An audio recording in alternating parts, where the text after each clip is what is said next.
Traveler in Paimon. And Xiangling. Greetings, friends. It's been a while. Hey, what brings you here? Has something happened? What's with this great big stone on the ground? Long story. So, just to confirm, I will assume responsibility for handling this stone of unknown origin.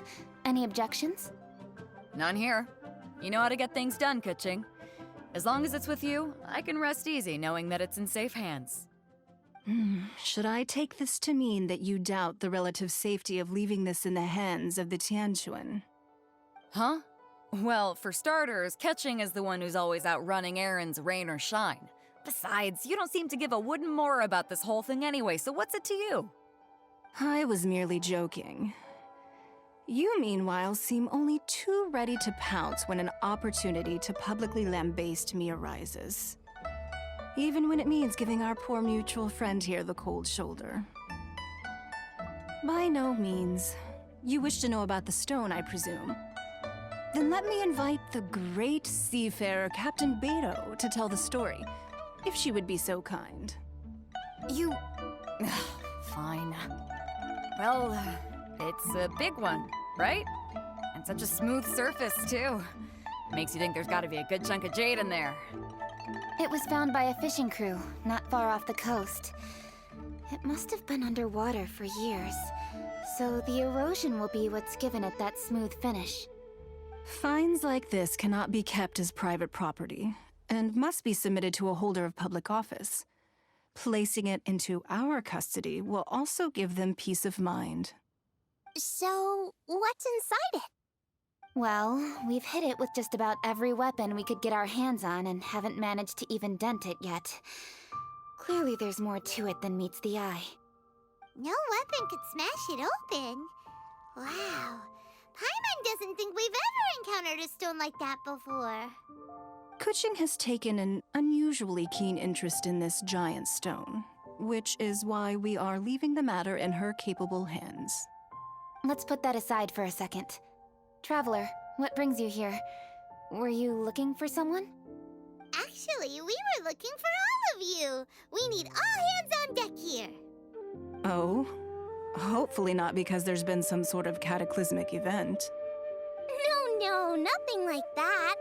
Paimon's just getting carried away. I just wanted to ask everyone about their food preferences. Food preferences? That's a little unexpected. I have rather simple tastes. Precise, pure, smart, and sophisticated. That is all I require. That's your idea of simple, huh? I summed up my culinary requirements in 4 words. Is that insufficiently simple for you? A few weeks out on the open ocean would fix your flawed definition of simplicity, let me tell you that. What about you, Beto? Me? If it's freshly cooked and piping hot, that floats my boat. If it's got a little chili pepper in there, too, I'm one very happy captain. Paimon thought you would have said bar food. Oh, bar food works, too. As for me, it's got to be seafood. Okay, got it. So, seafood, piping hot, and, simple but sophisticated. And that's where I would disagree. Traveler, surely you've heard of golden shrimp balls. Oh my, they're my favorite.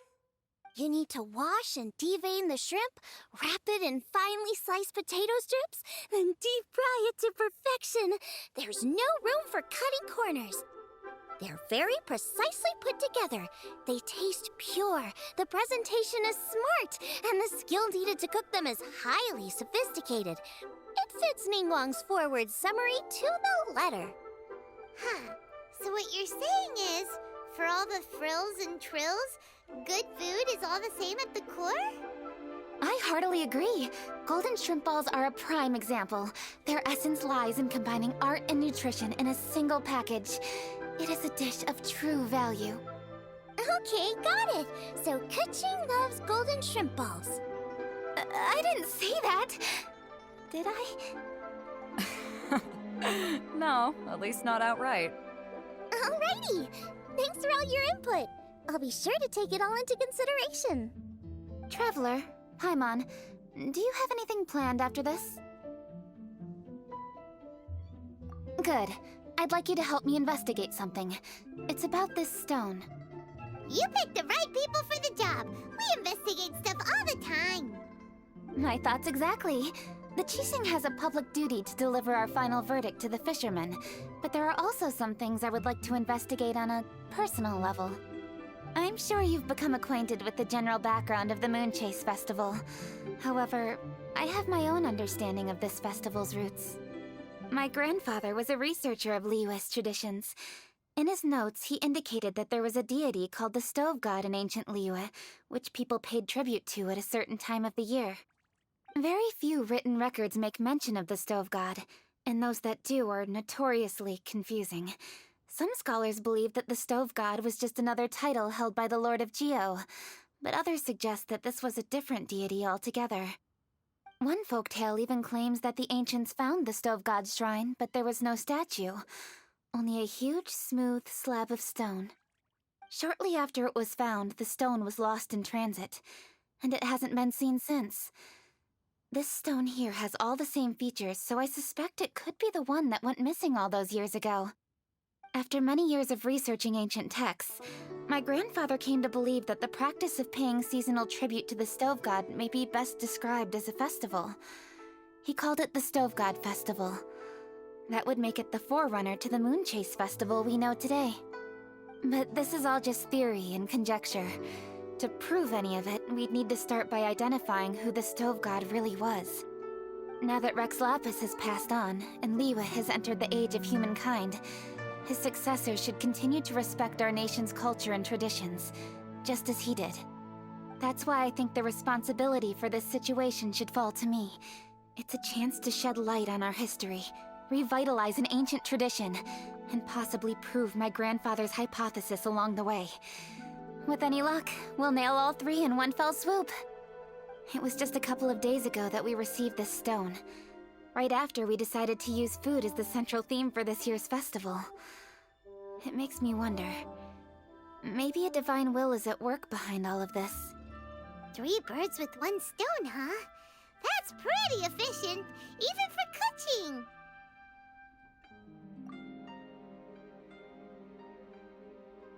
Hey, don't worry about that. This sounds super important, so don't mind me. Besides, we're only... Wait a second. I got it! What? Why are you shouting? Ka-ching, can I tag along for your investigation? But... Since it's all about the Stove God, I might get to learn something useful about cooking along the way. It'll be great inspiration for me in the competition. Please, let me come along. I promise I'll help. if it means that much to you... Okay, I suppose you can come. Really? Yay! Thank you so much! You're the best! Now that that's settled, time to get going. Jingsa Village is said to be home to a lot of historical texts, so I'd like to start by making some inquiries there. Alright, then it's off to Jingsa we go!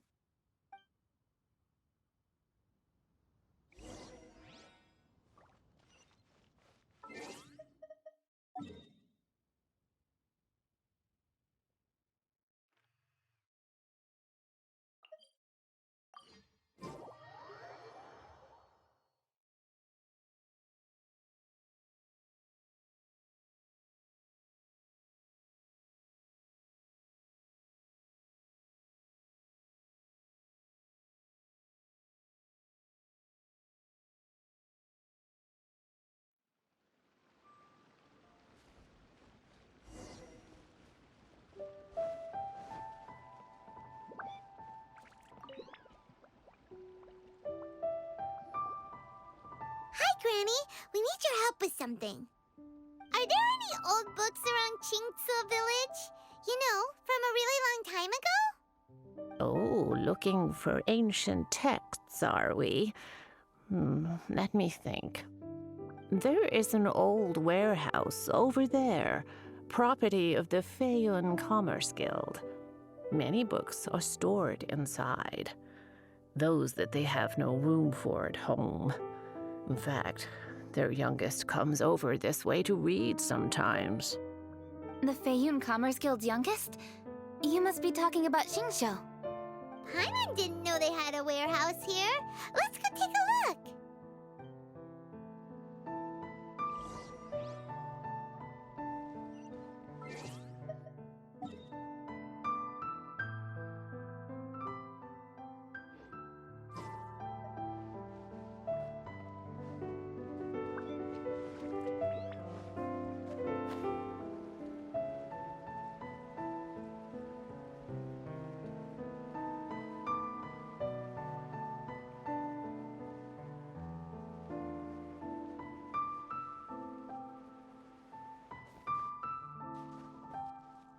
Help!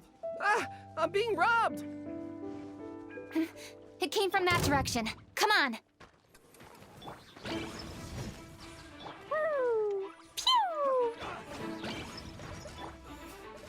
Ha!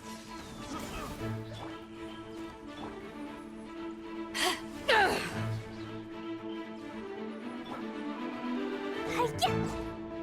Yeah! Ha!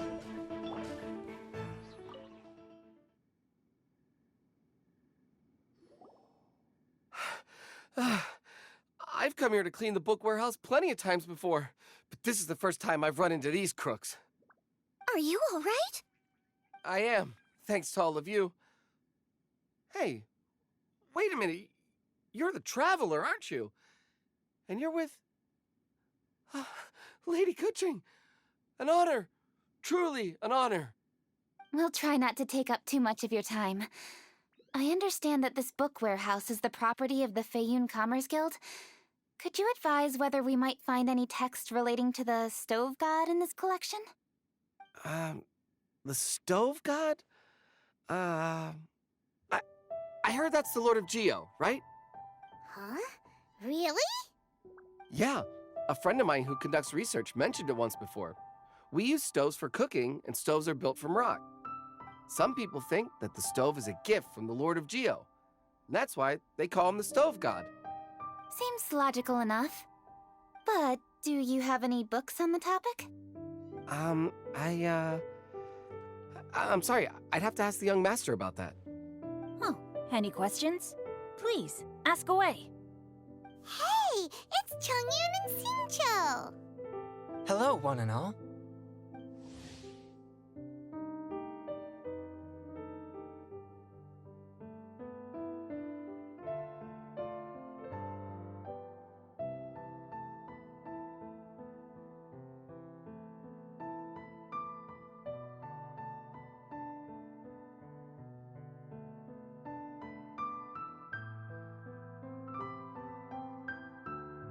Hey guys, what are you doing here?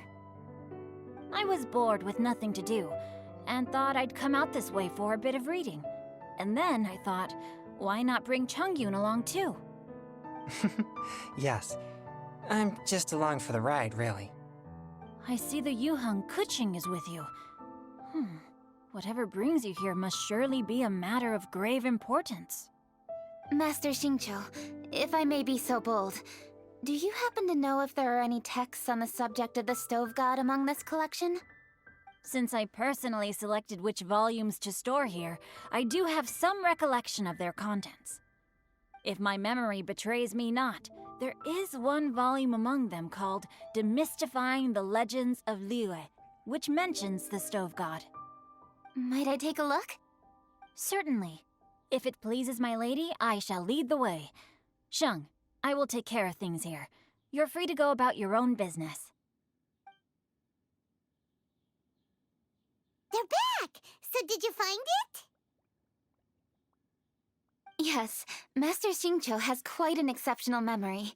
Demystifying the Legends of Liyue does indeed mention the stove god. However, it says the following. The body of the dragon wielded a tail that could eclipse the sun, and claws to command fire and teach the ways of wisdom. Receiving the gift bequeathed unto them, humankind cooked food with fire, and thus did they prosper. The body of a dragon? The stories about Rex Lapis say the same thing. That much is true. but this is the only passage in the whole book. If we want to find out more, we'll have to continue our investigation. There's nothing further to discover here. It seems we'll have to look at other options. I come from a long lineage of exorcists, and our family too has amassed a number of ancient texts. Now that you mention the stove god, I seem to recall reading somewhere that this god once appeared at the Guili Assembly. Of course, I can't say if it's true or not. Books are penned by people. All they can do is show what the author was thinking. Everyone's mind is different, so every book on a given topic will give a different account. I apologize that we could not help in a more substantial capacity. Your help thus far is quite ample. Liyue is a vast and rich land. All things that existed here in the past have left their trace. So long as we do not abandon our search, it is sure to bear fruit eventually. Thank you all. We will continue our investigation elsewhere. Hold up. I had a question too. Shincho, Chongyun, could you tell me what kind of food you like? Food? Oh no. You're not thinking of taking part in the Masterful Chefs, are you? Yeah, I totally am. What's wrong? You look like you've just seen a ghost. Xiangling, this is a major event.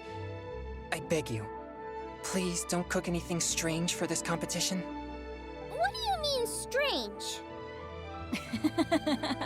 Mushroom slime stew, to give one example. Okay, fair enough. That dish isn't my most popular. But that's why I'm doing all this research, so I can create some really special dishes to win everyone over. Well, in that case, I like cold food. That's because you can't handle hot and spicy, right? Yes, you're absolutely right. My tastes are on the mild side. I prefer gentle dishes with minimal seasoning. Soups and stews, vegetables and broth, seafood or freshwater fish, either boiled or steamed. These kinds of dishes I am most partial to. No surprises from the Gugua Geek. Okay, another mild child. Got it. These are just personal preferences, and everyone's are quite different. Are you sure this eclectic mix of opinions will be of any use? Of course! You're my customers, and putting a smile on customers' faces is my calling as a chef. Though Xiangling's market research blade stabs often into the dark, her heart never strays from the noble path. If anyone can win hearts and minds with their cooking, it's gotta be someone like Xiangling. She's got pure intentions and really cares about the customers. No, where's all this praise coming from? Knock it off, guys. You're embarrassing me. Sorry for holding you all up. That's all I needed to know. Shall we carry on with the investigation now? Over to you, Kuching. Where to next? So we've learned the stove god allegedly made an appearance at the Guili Assembly. But today that place is largely a wasteland with few traces of human activity. Wangshu Inn is close by, so let's stop off there on the way over and see what we can find out. Forgive us, for this is where we must part ways.